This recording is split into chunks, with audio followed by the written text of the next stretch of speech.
Hello प्यारे बच्चों, क्या हाल चाल है आप सभी के डियर स्टूडेंट्स। नवदीप सर की फिजिक्स की क्लास में आप सभी का स्वागत है प्यारे बच्चों। तो देखिए प्यारे बच्चों, अपने चल रहा था फिजिक्स का चैप्टर नंबर 8 जिसका नाम है चुंबकत्व और चुंबकीय पदार्थों के गुणधर्म। ठीक है, तो इसमें अपने जो टॉपिक आज के हैं वो लास्ट टॉपिक है इस चैप्टर का। मतलब यहाँ पर चैप्टर का क्या है, बिल्कुल एंड हो जाता है। और जो जो टॉपिक है वो है चुंबकीय शैथिल्य वक्र, फिर है शैथिल्य हानि, फिर है शैथिल्य वक्र से पदार्थ के चुंबकीय गुणों की व्याख्या। हालांकि लास्ट वाला टॉपिक आपके यानी अलग से नहीं दिया हुआ, जो आपका नया सिलेबस आया है, लेकिन चुंबकीय शैथिल्य वक्र से रिलेटेड ये टॉपिक है, तो तभी मैं ये वाला टॉपिक भी आपको करवा रहा हूँ। ठीक है, थोड़ा सा कर लेंगे अपने।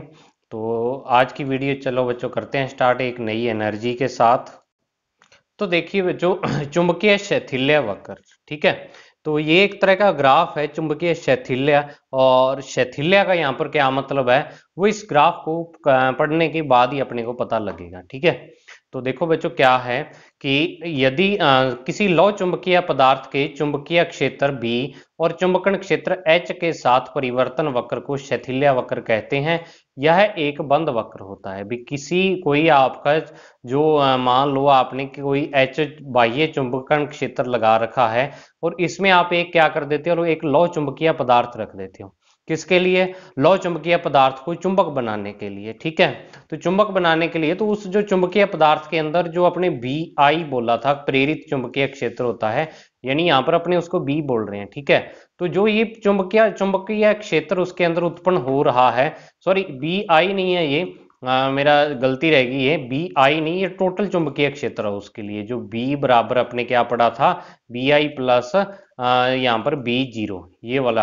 तो ये बी और जो आपने चुंबकन क्षेत्र एच लगा रखा है, तो इन बी और एच के लिए जो ग्राफ बनता है एक लौ चुंबकीय पदार्थ के लिए, उसको अपने क्या बोल देते हैं, शैथिल्य वक्र। तो यहाँ पर आपको सबसे पहले एक बात ये याद रखनी है कि जो चुंबकीय शैथिल्य वक्र है वो किसके लिए बनाते हैं, अपने लौ चुंबकीय पदार्थों के लिए बनाते हैं। ठीक है, अब ये बनाते कैसे हैं शैथिल्य वक्र, कि देखो शैथिल्य वक्र प्राप्त करने के लिए लौ चुंबकीय पदार्थ लेते हैं जो प्रारंभ में अचुंबकित है। अभी लौ चुंबकीय पदार्थ ले लेंगे, वो खुद चुंबक नहीं बना हुआ, स्टार्टिंग में भी अचुंबकित है, मतलब उसमें चुंबकीय गुण एक बार नहीं है, मतलब वो आकर्षित प्रतिकर्षित नहीं करता किसी चीज को। इसे परिनालिका में रखकर आई द्वारा प्रवाहित करवाते हैं, तो परिनालिका में चुंबकन क्षेत्र एच उत्पन्न हो जाता है तथा पदार्थ चुंबकित होना प्रारंभ कर देता है। तो अपने क्या करते हैं कि एक पदार्थ लेके लौ चुंबकीय और उसको परिनालिका में रख देते हैं और परिनालिका में धारा प्रवाहित करवा देते हैं, जिससे उसके अंदर क्या हो जाता है, चुंबकीय क्षेत्र उत्पन्न हो जाता है। ठीक है, तो उस चुंबकीय क्षेत्र के उत्पन्न होने से क्या होता है, वो अपना पदार्थ है जो चुंबकीय पदार्थ, वो एक चुंबक की तरह व्यवहार करना स्टार्ट करता है। तो अपने जो इसका चुंबकीय क्षेत्र भी पदार्थ का है और जो परिनालिका का एच है, ठीक है, एच बराबर क्या होता है, बी बटा म्यू जीरो होता है परिनालिका के लिए। तो एच और ये पदार्थ बी, इन दोनों के मध्य ग्राफ खींचेंगे, क्योंकि इस एच के लगाने के कारण इसका बी जो चुंबकीय चुंबकन क्षेत्र है, ये चुंबकीय क्षेत्र है, वो क्या होता है, बढ़ता है। तो देखो ग्राफ कैसे है, सबसे पहले कि प्रारंभ में एच का मान बढ़ाने से बी का मान बढ़ता है, परंतु यह सीधी रेखा में बढ़कर वक्राकार रूप से बढ़ता है। ग्राफ में इसे ओ ए बी भाग से प्रदर्शित किया जाता है।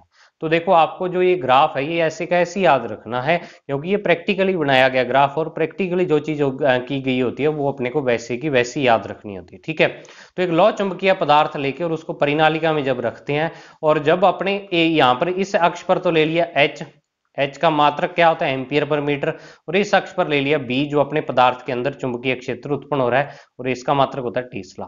ठीक है, तो इसका कहने का मतलब भी जैसे जैसे अपने परिनालिका वाला बढ़ाते हैं, तो पदार्थ का भी चुंबकीय चुंबकीय क्षेत्र क्या हो जाता है, बढ़ता जाता है, और वो ऐसे बढ़ता है। देखो ग्राफ आपका यहाँ ओ बिंदु से स्टार्ट होगा, ठीक है, तभी मैंने ये तीर के निशान लगाए हुए हैं। तो देखो यहां से जो बढ़ना स्टार्ट होता है, तो ये कहता है कि सीधी रेखा में नहीं बढ़ता ग्राफ, थोड़ा सा ऐसा वक्राकार रूप में क्या होता है, जाता है। तो सबसे पहले जैसे जैसे अपने ओ ए बी अगर पार्ट देखें, तो जैसे जैसे एच का मान बढ़ता है, इधर एच का मान बढ़ गया ये इतना, तो वैसे वैसे ही ऊपर वाला मान भी क्या होता है, बढ़ता जाता है, और एक मैक्सिमम पॉइंट तक जाके क्या हो जाता है, स्थिर हो जाता है। ये ओ ए बी अपने इतना पार्ट पढ़ लिया। अब बी बिंदु पर बी वेक्टर का मान अधिकतम हो जाता है, बी के पश्चात एच के मान में वृद्धि से बी के मान में वृद्धि नहीं होती, इसे चुंबकीय संतृप्ति कहा जाता है, मैग्नेटिक सैचुरेशन। तो इसके कहने का क्या मतलब है, अभी जब बी बिंदु पर चुंबकन क्षेत्र पहुंच जा जो इसका पदार्थ का चुंबकीय क्षेत्र पहुंच जाता है, अब वो बी बिंदु पर जाकर रुक जाता है। अब उसके बाद आप एच का चाहे कितना भी मान बढ़ा लो, ये वाला बिंदु यहां से आगे नहीं बढ़ेगा, क्योंकि हर एक पदार्थ की खुद की लिमिट होती है चुंबक बनने की। ऐसे तो आप इतने से लोहे को एक बहुत बड़ी चुंबक के जितना उसका अंदर चुंबकीय क्षेत्र उत्पन्न कर दोगे, लेकिन हर एक बंदे की क्या होती है, झेलने की क्षमता होती है। ठीक है, जैसे मनुष्य में होता है वैसे पदार्थों में भी होता है। तो वही चीज है कि वो एक लिमिट तक उसमें चुंबकीय क्षेत्र उत्पन्न हो सकता है, उससे ज्यादा नहीं उत्पन्न कर सकते आप। ठीक है, तो वो लिमिट क्या है, वो लिमिट वाला पॉइंट बी है। इस बी बिंदु को अपने क्या बोल देते हैं, चुंबकीय संतृप्ति बोल देते हैं। संतृप्त हो गया, तृप्त हो गया, वैसे इसके आगे नहीं वो ग्रहण करना चाहता और कुछ। ठीक है, भोजन खा के तृप्त हो गया, तो इसको आप भोजन मान सकते हो एच को। अब नेक्स्ट है, अब यदि h के मान में कमी करें तो b का मान भी कम होने लगता है, परंतु h का मान शून्य होने के बाद भी b का कुछ शेष मान रहा जाता है। BH वक्र में इसे OC द्वारा दिखाया गया है। अब पहले इसको देख लो। अब देखो अपने क्या करते हैं कि चलो h का, इससे आगे तो h का मान बढ़ाने का कोई फायदा नहीं है। ठीक है, क्योंकि इससे आगे b का मान बढ़ता ही नहीं है, बस b का मान स्थिर हो गया। लेकिन अपने फिर से क्या है, h के मान को कम करना स्टार्ट कर देते हैं। ठीक है, ये देखो h के मान को वापस इस पर लेके आना शुरू कर देते हैं। तो जिस मान अधिकतम मान से जब वापस जीरो पर लाते हैं, तो b का मान यहां पर जीरो नहीं होता। यहां पर क्या है, b का मान जीरो नहीं होता, b का ये वाला मान बच जाता है। ठीक है, देखो स्टार्टिंग में क्या था, जब b जीरो था आपका तब h भी जीरो था। इस 100 पॉइंट से ग्राफ स्टार्ट हुआ, मतलब h जीरो तो b भी जीरो। लेकिन जैसे जैसे h के साथ h बढ़ाते गए b बढ़ता गया। अब h कम करते गए तो इसने रास्ता चेंज कर लिया। अब ऐसे नहीं भी इसी रास्ते से वापस आके और ग्राफ यहां पर खत्म हो जाएगा। अब उसने रास्ता चेंज कर लिया। अब क्या है कि जब आप h को जीरो कर देते हो, फिर भी b का कुछ ना कुछ मान पड़ा रहता है। मतलब कि आपका पदार्थ पर जब बाह्य चुंबकीय क्षेत्र अब आप जीरो कर दोगे, तो उसका खुद का चुंबकीय क्षेत्र कुछ ना कुछ होगा। तो इसी कारण तो क्या है कि लौह चुंबकीय पदार्थ काम में लेते हैं। भी बार वाला आप चुंबकन क्षेत्र जीरो कर दो, लेकिन फिर भी आपका पदार्थ एक चुंबक की तरह व्यवहार करता है, तो इसी कारण लौह चुंबकीय पदार्थ कहते हैं उन्हें। ठीक है, तो मतलब अपना जो पदार्थ है वो चुंबक बन गया है अब कुछ। इस बचे हुए भाग या भाग को अवशेष चुंबकत्व या धारणशीलता कहा जाता है। अब देखो जो ग्राफ में सबसे इंपॉर्टेंट चीज है ना, वो इंपॉर्टेंट चीज है ये परिभाषाएं। एक आगे आएगी परिभाषा, एक ही है, दो परिभाषाएं आएंगी इसमें। तो सारे ग्राफ में ये दो ही परिभाषाएं इंपॉर्टेंट है। आपसे पूरे ग्राफ की व्याख्या कभी नहीं पूछेगा, आपको बस ये परिभाषाएं पूछेगा, और इस परिभाषाओं को समझने के लिए अपने को ग्राफ को समझना जरूरी है। ऐसे तो मैं आपको दो परिभाषाएं करा देता बस जो इंपॉर्टेंट थी। तो इस कारण, तो अतः अपने धारणशीलता क्या कहेंगे कि किसी चुंबकीय पदार्थ में चुंबकीय तीव्रता घटाने पर जो चुंबकत्व शेष रह जाता है, उसे अवशेष चुंबकत्व तथा पदार्थ के इस गुण को धारणशीलता कहते हैं। भी क्या है कि जब अपने बाह्य चुंबकीय क्षेत्र, यहां पर आपको बाह्य चुंबकीय क्षेत्र जो चुंबकन क्षेत्र आपने H लिखा है, उसकी जगह आपको चुंबकीय तीव्रता I भी लिखा हुआ देखने को मिलेगा। अब आप कहोगे कि सर ऐसा क्यों है, तो आपको पता है कि जो I बराबर होता है वो काई इंटू एच ही तो होता है, एक कांस्टेंट का गुणा ही तो होता है H के साथ। लेकिन H और I की जो मात्रक है वो सेम होते हैं बिल्कुल। तो इस कारण आपको अगर चुंबकीय तीव्रता या चुंबकन क्षेत्र लिखा हुआ मिले तो उसको एक ही समझना यहाँ पर। ठीक है, तो यहाँ पर चुंबकीय पदार्थ में आप चुंबकन क्षेत्र भी लिख सकते हो। यहाँ पर चुंबकन क्षेत्र घटाने पर या H घटाने पर जो चुंबकत्व का मान या B का मान या जो चुंबकीय क्षेत्र उसमें शेष रह जाता है, उसको अवशेष चुंबकत्व कहते हैं। और पदार्थ के इस गुण को क्या बोल देते हैं, धारणशीलता या रेंटिविटी कहा जाता है। मतलब उसने क्या किया कि जो चीज आपने उसको दी उसको उसने धारण कर लिया, इस कारण उसको धारणशीलता बोल देते हैं। ठीक है, क्योंकि आपने चुंबकीय क्षेत्र लगाया तो वो उसने ग्रहण कर लिया, छोड़ा नहीं उसको। ठीक है, अब नेक्स्ट देखो क्या है कि अब देखो, अब यदि परिनालिका में सॉरी ये रहा, अब यदि परिनालिका में धारा की दिशा विपरीत कर दे तो चुंबकन क्षेत्र H की दिशा भी विपरीत दिशा में उत्पन्न हो जाता है, तथा विपरीत दिशा में H का मान बढ़ाने पर अवशेष चुंबकत्व का मान कम होना प्रारंभ हो जाता है, तथा H के एक विशेष मान पर B शून्य हो जाता है। ग्राफ में इसे OD द्वारा दर्शाया गया है। अब इसके कहने का मतलब क्या है, इस वो देखो आप कि अब अपने क्या कर देते हैं इस परिनालिका में, देखो पहले आपने धारा का मान बढ़ाया है इसमें I। ठीक है, I का मान ही बढ़ाओगे, B चुंबकन क्षेत्र बढ़ाने के लिए I का मान ही बढ़ाओगे। तो परिनालिका में सबसे पहले अपने H का मान बढ़ाया, H का मान बढ़ाने के लिए I का प्रयोग करते हैं, धारा का मान बढ़ाते जाते हैं, उससे H बढ़ता जाता है, ठीक है। फिर आपने क्या किया, धारा का मान कम करते गए एक जगह पर आकर जीरो कर दिया, जहां पर दोबारा से H क्या हो गया, जीरो हो गया। अब अपने इस परिनालिका में विपरीत दिशा में धारा प्रवाहित करनी स्टार्ट कर दी। तो जब जो अब चुंबकन क्षेत्र आपका H इस साइड बढ़ रहा था, अब वो विपरीत दिशा में बढ़ना स्टार्ट हो जाएगा। तो विपरीत दिशा में जैसे जैसे H का मान इधर जाएगा, ये देखो H बढ़ रहा है, तो ये वाला B अब नीचे आना स्टार्ट हो जाएगा, नीचे आता जाएगा आता जाएगा आता जाएगा। और H का यहां पर ये वाला, ये यहां पर OD जो भाग है, ये H का वो वाला मान है जिसके लिए इस B को जो आपके पास धारणशीलता थी उसको जीरो कर दिया, ठीक है। तो H का विपरीत दिशा में वो मान जिस पर क्या है, पदार्थ का जो चुंबकीय क्षेत्र जो उसमें उत्पन्न किया था आपने, वो जीरो हो जाता है। तो इस OD यानी H के इस मान को अपने क्या बोल देते हैं, निग्राहिता बोल देते हैं। तो H का वह मान जिस पर अवशेष चुंबकत्व का मान क्या हो जाता है, शून्य हो जाता है, निग्राहिता कहलाता है। यानी वो मान H का जिस पर जो आपका पदार्थ में चुंबकीय क्षेत्र जो था, जिसकी कुछ वैल्यू थी ऊपर वाली, जो यानी जिसको अपने धारणशीलता या अवशेष चुंबकत्व बोला था, तो उसको जीरो करने के लिए H का मान जो होता है वो निग्राहिता होता है। तो आप एक चीज याद रख लो कि जो धारणशीलता होती है वो तो होता है B का मान जो पदार्थ में उत्पन्न हुआ है चुंबकीय क्षेत्र, और जो निग्राहिता होती है वो होता है H का मान, ठीक है ना। B और H दोनों में डिफरेंस है। तो यही दो परिभाषाएं हैं जो सबसे ज्यादा इंपॉर्टेंट है इसमें। अब क्या है कि H का मान विपरीत दिशा में बढ़ाने पर चुंबकीय पदार्थ विपरीत दिशा में चुंबकित होना प्रारंभ हो जाता है और पुनः संतृप्तता की स्थिति को प्राप्त कर लेता है। इसे ग्राफ में E द्वारा दर्शाया गया है। अब देखो क्या होता है कि अब देखो H का मान अगर अपने बढ़ाते जाएं तो फिर से ये क्या होगा, B का मान विपरीत दिशा में बढ़ना स्टार्ट हो जाएगा, B भी क्या होगा, विपरीत दिशा में। और एक बिंदु ऐसा आएगा जिस पर क्या होगा कि ये वाला पुनः संतृप्ति की अवस्था को प्राप्त कर लेगा। जैसे चुंबकीय संतृप्ति यहाँ आई थी ना, तो इसके बाद चाहे आप H का मान विपरीत दिशा में, इस दिशा में जितना मर्जी बढ़ा दो, B का मान इससे ज्यादा नहीं बढ़ेगा, ठीक है। फिर अपने दोबारा क्या किया कि H के मान को दोबारा से क्या कर दिया, कम करना स्टार्ट कर दिया, मतलब पुनः उसी दिशा में लाना स्टार्ट कर दिया और एक जगह पर जीरो कर दिया। लेकिन फिर से अपने को यहां पर एक F बिंदु मिलता है जहां पर अपने को B का कुछ ना कुछ मान मिलता है, और यह मान पुनः से क्या होगा, धारणशीलता कहलाएगा OF, ठीक है। अब H का मान पुनः प्रारंभिक दिशा में करने पर B का मान कम होना प्रारंभ हो जाता है, वह H एक B पर पुनः शून्य हो जाता है। वक्र में इसे सॉरी पुनः H का मान कम करने से B का मान शून्य नहीं होता और अवशेष चुंबकत्व रह जाता है। ग्राफ में इसे OF द्वारा दर्शाया गया है। और H का मान पुनः प्रारंभिक दिशा में करने पर B का मान कम होना प्रारंभ हो जाता है, वे एक निश्चित बिंदु H पर पुनः शून्य हो जाता है। ग्राफ में इसे FG व OG भाग द्वारा दर्शाया गया है।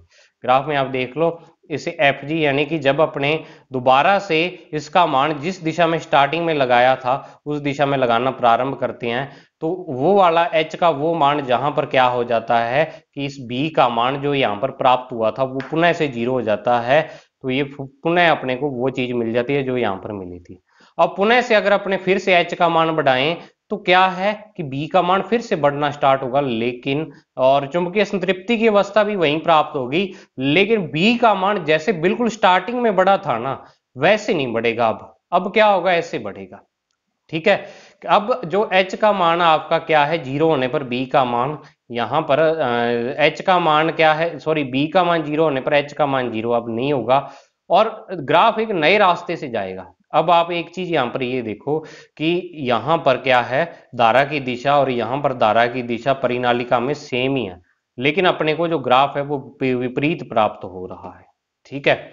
तो इसी को ही यानी ग्राफ एक नए रास्ते पर चलना प्रारंभ कर देता है, इसी को ही अपने क्या बोल देते हैं, चुंबकीय शैथिल्य बोल देते हैं। मतलब कि आपका जो क्या है B का मान है, वो B का मान क्या हो गया, अब H से पीछे रह गया। पहले H का मान जीरो था, B का मान जीरो था और H के साथ साथ ही B चलता गया बिल्कुल स्टार्टिंग वाली अवस्था में, लेकिन लास्ट में आके क्या हो गया कि H का मान कुछ होने पर B का मान क्या है, जीरो है। और जैसे जैसे H का मान बढ़ाते हैं फिर B का मान बढ़ना पीछे पीछे स्टार्ट करता है, मतलब अब B पीछे रह गया, H आगे आ गया, क्योंकि H का कुछ ना कुछ मान है लेकिन B का मान तो उस पर जीरो है। तो इस कारण B का जो पीछे रहना की घटना है इसको अपने क्या बोल देते हैं, चुंबकीय शैथिल्य कह देते हैं, ठीक है। शिथिल हो जाना मतलब थक जाना, वो चीज है, उसी से बना ये वाला शब्द। तो ये क्या है कि पुनः H का मान बढ़ाने पर पदार्थ चुंबकीय संतृप्ति की अवस्था B को प्राप्त कर लेता है। इसे GB द्वारा प्रदर्शित किया गया है। अतः हमें एक OABCDEFGB एक बंद वक्र प्राप्त होता है जिसे शैथिल्य वक्र बोल देते हैं। अब ये ग्राफ चला कैसे है दोबारा देख लो। यहां से स्टार्ट हुआ था ऐसे OB, फिर CDE ऐसे चलता गया ग्राफ, फिर ऐसे चलता गया और लास्ट में यहां तक गया। ठीक है, एक पत्ती सी बन गई।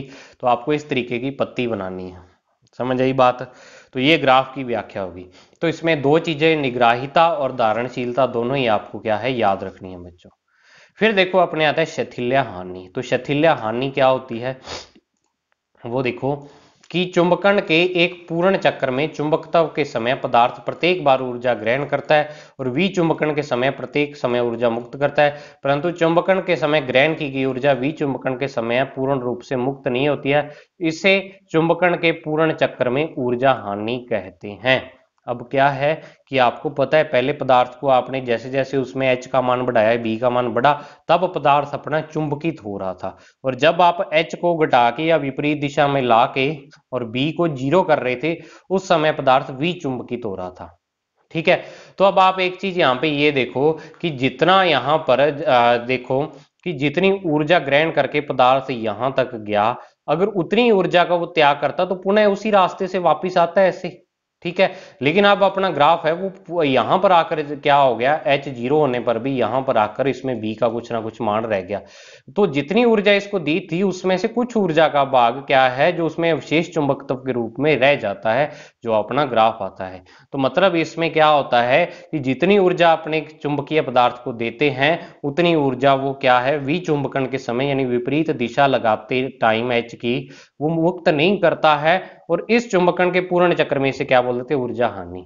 तो BH शैथिल्य लूप या शैथिल्य वक्र का क्षेत्रफल प्रति एकांक आयतन में प्रति चक्र ऊर्जा ह्रास को प्रदर्शित करता है या व्यक्त करता है।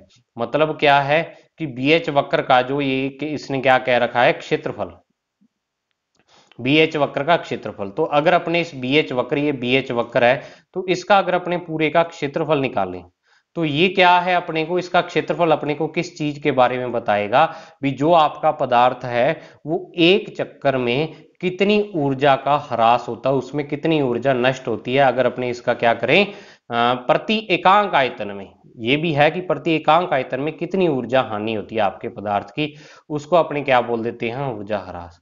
तो प्रति चक्र जो ऊर्जा ह्रास है इसका एक सूत्र आपके डायरेक्ट दिया हुआ है, इसको आपने को डायरेक्टली याद रखना है। Q पदार्थ का आयतन गुणा BH ग्राफ का क्षेत्रफल गुणा आवर्ती VA इंटू N। ठीक है, ये अपने को ऊर्जा हानि के बारे में बताता है भी पूरे एक चक्कर में चुंबकन और विचुंबकन में कितनी ऊर्जा का लॉस हुआ इकाई आयतन में, पदार्थ के इकाई आयतन में। ठीक है, तो ये आपको पता लग गया। अब शैथिल्य वक्र से पदार्थ के चुंबकीय गुणों की व्याख्या, तो ये डायरेक्ट टॉपिक तो नहीं दिया हुआ लेकिन फिर भी चलो आपको थोड़ा करवा देते हैं। क्या है कि शैथिल्य वक्र, और इसमें क्या है कि आपको दो तरह के ग्राफ दिख रहे होंगे, दो पत्तियां दिख रही होंगी, एक पत्ती चौड़ी है और एक पतली है। ठीक है, तो जो ये चौड़ी पत्ती है ये बनाया हुआ है स्टील के लिए, क्योंकि दोनों ही लौह चुंबकीय पदार्थ हैं, और जो पतली पत्ती है जो अंदर वाली है ये बनाई हुई है नरम लोहे के लिए ग्राफ। ठीक है, अभी एक बार परिनालिका में आपने स्टील रख दिया और उसका BH ग्राफ बनाया, फिर नरम लोहा रख दिया, फिर उसका BH ग्राफ। तो स्टील वाला थोड़ा ज्यादा बड़ी पत्ती आती है, चौड़ी आती है, और नरम लोहे वाली कम आती है। तो जो स्टील होता है इसको अपने कठोर लौह चुंबकीय पदार्थ बोल देते हैं। ठीक है, और जो नरम लोहा होता है इसको कोमल या नरम लौह चुंबकीय पदार्थ बोल देते हैं। ठीक है, नरम लोहा है तो नरम लौह चुंबकीय पदार्थ या कोमल चुंबकीय पदार्थ लौह चुंबकीय पदार्थ बोल देते हैं। तो इसके BH वक्र क्या है यहाँ पर प्रदर्शित है। तो इन्होंने क्या चीज दे रखी है यहाँ पर कि स्टील की धारणशीलता नरम लोहे की तुलना में कम है। भी ये स्टील वाला ग्राफ है, तो धारणशीलता तो कौन सी होती है, धारण करने की क्षमता, तो ये स्टील के लिए है और ये नरम लोहे के लिए है। ठीक है, तो नरम लोहे के लिए क्या है, ज्यादा है, और स्टील के लिए कम है। और नरम लोहे की निग्राहिता स्टील की तुलना में कम है। अब ये क्या है, नरम लोहे की जो निग्राहिता है ये स्टील की तुलना में क्या है, कम है। तो इसका मतलब क्या है, अतः काई बराबर I बटा H का मान नरम लोहे हेतु अधिक और स्टील हेतु कम होगा। क्योंकि देखो आपको पता है कि H का मान नरम लोहे के लिए क्या है, ये H का मान नरम लोहे के लिए जो जिसको अपने क्या बोल देते हैं, निग्राहिता बोल देते हैं, वो H का मान क्या है, नरम लोहे के लिए कम है और स्टील के लिए इसका मान क्या है, ज्यादा है। तो काई का मान क्या होगा, नरम लोहे के लिए अधिक होगा क्योंकि H का मान नरम लोहे के लिए कम है, और अगर ये राशि कम है तो ये ज्यादा होगी, और अगर ये राशि ज्यादा है तो ये राशि कम होगी, और स्टील है तो कम होगा। और काई अपने को बताती है चुंबकीय प्रवृत्ति के बारे में। चुंबकीय प्रवृत्ति, इसका नाम ही चुंबकीय प्रवृत्ति है, तो इसका मतलब क्या है कि काई से अपने को यह पता लगता है कि जो आपका पदार्थ है वो कितना अच्छे तरीके से चुंबकित हो सकता है। ठीक है, तो अब काई का मान नरम लोहे के लिए ज्यादा है, तो नरम लोहा अच्छे तरीके से चुंबकित हो सकता है, मतलब ज्यादा चुंबकित हो सकता है। स्टील कम चुंबकित हो सकता है, लेकिन चुंबकित दोनों ही हो सकते हैं। ठीक है, अब दोनों में फर्क क्या होता है, यहां पर एक चीज ये देखो, बीएच ग्राफ का क्षेत्रफल नरम लोहे हेतु कम व स्टील हेतु अधिक होता है, अतः ऊर्जा हानि स्टील में अधिक होती है।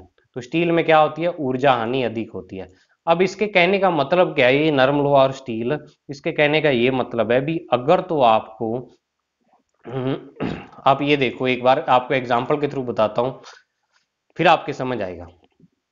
देखो, स्टील में एक बार चुंबकीय क्षेत्र उत्पन्न करने के लिए आपको ज्यादा एच लगाना पड़ेगा। ठीक है, ज्यादा एच लगाना पड़ेगा, लेकिन पुनः अगर आपको जीरो करना है चुंबकीय क्षेत्र को, तो वो जीरो करने के लिए भी ज्यादा चुंबकीय क्षेत्र लगाना पड़ेगा। मतलब कि स्टील में अगर एक बार चुंबकीय क्षेत्र उत्पन्न हो गया, तो उसको वापस जीरो करने के लिए आपको बाहर से बहुत ज्यादा चुंबकीय क्षेत्र लगाना पड़ेगा, फिर वो जीरो हो पाएगा। तो इसका मतलब स्टील में परमानेंट मैग्नेट यानी स्थायी चुंबक का गुण पाया जाता है। मतलब अगर आपको परमानेंट मैग्नेट बनानी है, स्थायी चुंबक बनानी है, तो उसका गुण स्टील में होगा। लेकिन नरम लोहे के लिए आप देखो कि निग्राहिता का मान क्या है, बहुत ही कम है। ठीक है, निग्राहिता का मान कम है, तो मतलब अगर इसमें आपको इसको दोबारा विचुंबकित यानी चुंबकीय क्षेत्र या चुंबकत्व का गुण इसमें नष्ट करना है, तो आपको एच का बहुत कम मान लगाना पड़ेगा। तो अपने क्या है कि थोड़ी बहुत यहां जहां पर अपने को कई ऐसा पदार्थ चाहिए कि जब विद्युत धारा प्रवाहित हो रही है तो चुंबक की तरह व्यवहार करे, नहीं तो वो नहीं करे, तो वहां पर अपने नरम लोहे का उपयोग करते हैं। समझ आई बात इतनी? तो यही चीज यहां पर है कि अतः विद्युत चुंबक बनाने के लिए ऐसा पदार्थ उपयोग में लेते हैं जिसमें अल्प चुंबकीय तीव्रता से अधिक चुंबकीय क्षेत्र उत्पन्न हो और चुंबकीय तीव्रता हटाने पर चुंबकीय क्षेत्र शून्य हो जाए। मतलब बाहर वाला आप थोड़ा सा चुंबकीय क्षेत्र लगाओ, उसमें तुरंत चुंबकीय क्षेत्र उत्पन्न हो जाए, तो तुरंत देखो किसका ग्राफ बढ़ता है, ये इसका ग्राफ बढ़ेगा। अब इसमें मैंने बीच वाला पॉइंट तो बनाया ही नहीं हुआ, ये देखो बीच वाला पॉइंट बनाओगे तो वो ऐसे होगा, और इसके लिए ऐसे होगा। इसमें धीरे धीरे बढ़ेगा, एच का मान बढ़ाते जाओगे, यहां पर संतृप्ति वाला बिंदु मिल जाएगा। लेकिन यहां पर एच के बहुत ही कम मान के लिए एकदम से इसमें क्या हो जाएगा, संतृप्ति वाला या मैक्सिमम क्या हो जाएगा, चुंबकीय क्षेत्र वाला बिंदु मिल जाएगा। तो इस कारण क्या है कि जो अपने विद्युत चुंबक बनाते हैं, विद्युत चुंबक बनाने के लिए ऐसा पदार्थ उपयोग में लेते हैं कि बाहर वाली चुंबकीय तीव्रता या बाहर वाला चुंबकन क्षेत्र थोड़ा सा लगाने पर चुंबकीय क्षेत्र उत्पन्न हो जाए और उसको हटा दे तो वो जीरो हो जाए। अतः विद्युत चुंबक हेतु नरम लोहे को काम में लिया जाता है। विद्युत चुंबक बनाने के लिए नरम लोहे को काम में लिया जाता है, लेकिन स्थायी चुंबक बनाने के लिए ऐसा पदार्थ काम में लेते हैं जिसकी धारणशीलता क्या धारणशीलता और निग्राहिता उच्च हो। धारणशीलता कम आनी थी यहाँ पर। ठीक है, धारणशीलता और निग्राहिता उच्च होता है, इससे तो कठोर चुंबकीय पदार्थ स्टील या फिर एल्निको का उपयोग किया जाता है। ठीक है, तो आपको बस इतना ही याद रखना है कि जो अपने स्थायी चुंबक बनाने के लिए कौन से पदार्थ का उपयोग करते हैं, तो आपको होगे कठोर लौह चुंबकीय पदार्थ का या स्टील का, या उदाहरण आपके एल्निको दिया हुआ है, तीनों मिश्र धातु है ये एल्निको, तो इसका उपयोग। और अगर आपको अस्थायी चुंबक बनाने के लिए या विद्युत चुंबक जितना टाइम विद्युत धारा प्रवाहित होगी उतना टाइम चुंबक की तरह व्यवहार करे, तो वो पदार्थ बनाने के लिए आपको क्या है कि अपने नरम लोहा काम में लेते हैं। और एक इसमें आपकी बुक में और दिया हुआ था कि ट्रांसफार्मर के क्रोड हेतु या तो ट्रांसफार्मर स्टील यूज करते हैं, इसमें नरम लोहा और 4% सिलिकॉन होता है, और या म्यू मेटल यूज करते हैं, इसमें ये 4 धातुएं होती हैं आपके पास, फेरस, कॉपर, निकल और मैग्नीज। ठीक है, तो ये वैसे आपके देखो बच्चों ये टॉपिक जो आपका डिलीटेड सिलेबस है उसमें नहीं दिया हुआ, मतलब इसको शायद ना तो उन्होंने डिलीट वाले में दिया हुआ है और ना ही जो टॉपिक रह गए हैं उसमें दिया हुआ है टॉपिक, तो तभी मैं असमंजस में था, तो इस कारण मैंने आपको ये टॉपिक करवा दिया। इसको ऊपर ऊपर से याद रख लेना, इसमें देखो क्वेश्चन आपके कैसे बनेंगे, अब क्वेश्चन समझ लो आप जाते जाते। जो चुंबकीय शैथिल्य वक्र है, शैथिल्य वक्र में निग्राहिता और धारणशीलता को याद रख लेना। ठीक है, फिर शिथिल्य हानि का सूत्र याद रख लेना, और इसमें आपको बस पदार्थों के नाम याद रखने हैं भी। अगर ये पदार्थ आपको बनाना है, विद्युत चुंबक बनाना है, तो कौन सा पदार्थ लेंगे, स्थायी चुंबक बनाना है कौन सा लेंगे, या ट्रांसफार्मर वाला दिया है, बस इतनी चीज आपको याद रखनी है। ठीक है, यहां से क्वेश्चन बनता है। बाकी अपने इसके क्वेश्चन करेंगे तब आपको पता लग जाएगा, और इंपॉर्टेंट क्वेश्चन जितने भी इसमें से बनेंगे। तो आज की वीडियो बच्चों ये इतनी ही। आज आपका चैप्टर यहाँ पर थियोरटिकली खत्म, और इसके न्यूमेरिकल और बुक के क्वेश्चन रह रहे हैं, जिसकी पीडीएफ जल्द तैयार करके मैं आपको करवाऊंगा। तो अच्छे तरीके से अपनी तैयारी को जारी रखें। मिलते हैं अपने नेक्स्ट वीडियो में, तब तक के लिए बच्चों thank you. Have a nice day प्यारे बच्चों।